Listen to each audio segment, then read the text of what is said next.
dans le prochain épisode de Demain nous appartient. Tandis qu'Hélène s'en prend à Camille, Arthur trouve le test de grossesse de Charlie. De son côté, David Doumergue est hospitalisé. Attention, les paragraphes qui suivent contiennent des spoilers sur l'épisode de Demain nous appartient diffusé demain soir sur TF1. Si vous ne voulez rien savoir, ne lisez pas ce qui suit. Mardi 20 avril dans Demain nous appartient. Hélène s'en prend à Camille et avant de partir travailler, Xavier met son gilet pare-balles, ce qui ne plaît pas à Camille qui craint qu'il lui arrive quelque chose. Ce dernier lui assure toutefois qu'il n'y a aucune raison de s'inquiéter avant de la prendre dans ses bras pour la réconforter. Cependant, Xavier sait pertinemment que le couple Beaulieu cherchera un autre moyen de le tuer pour venger la mort de leur fils. Pendant ce temps, Hélène et Pascal décident de passer au plan B même si pour cela ils devront se séparer. De son côté, Maud a besoin de se changer les idées et sort pour aller faire du skate. Alors que Martin lui ordonne de rentrer chez elle, Sarah aperçoit Pascal se diriger vers l'appartement des Meffrey, l'adolescente à l'abri dans une voiture. Les autres policiers se lancent quant à eux à la poursuite de Pascal et parviennent à l'arrêter. Hélène profite alors de l'absence des policiers pour se rendre dans l'appartement des Meffrey. Armée d'un cutter, elle a bien l'intention de se venger en s'en prenant à Camille. Heureusement, la jeune femme parvient à se saisir d'un trousseau de clés qu'elle lui plante dans le cou avant de s'enfuir pour prévenir Martin.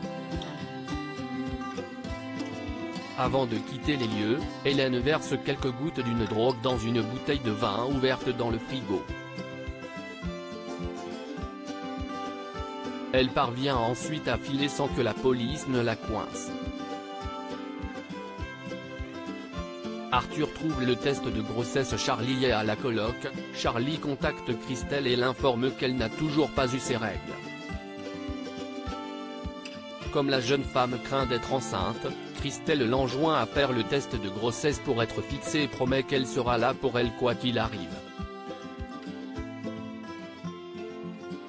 En parallèle, Jules et Gabriel sont de corvée de ménage. Lorsque Sandrine débarque à la villa pour une inspection surprise, les jeunes hommes s'empressent de cacher les bouteilles d'alcool. Si dans un premier temps Sandrine est épatée par la propreté des lieux, elle est rapidement déçue en retrouvant les bouteilles d'alcool dans la poubelle. Bien qu'en colère, la proviseure accepte néanmoins de leur accorder une dernière chance. Dans l'après-midi, Arthur est à la recherche de son chargeur de téléphone. Certain que Charlie le lui a pris, il se rend dans sa chambre et découvre le test dans ses affaires.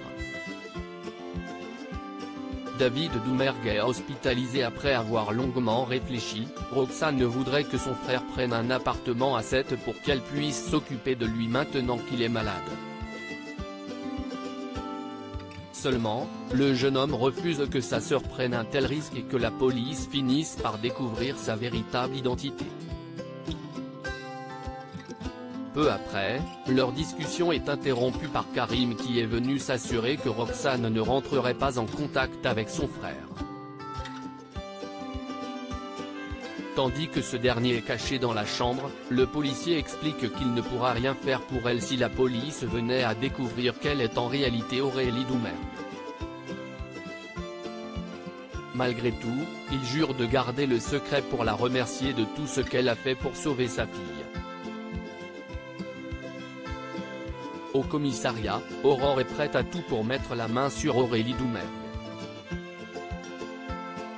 Soupçonnant David d'être atteint d'une maladie chronique, la capitaine Jacob ordonne à Sarah de localiser les pharmacies où il pourrait acheter ses médicaments. Dans le même temps, David est pris de terribles douleurs dans le ventre. Dans la mesure où son traitement ne lui fait aucun effet, il se dirige vers l'hôpital où il est pris en charge par Marianne. Alors que Christelle est réticente à l'idée de soigner le frère de celle qui a terrorisé Seth il n'y a pas si longtemps, Marianne rappelle que c'est son métier.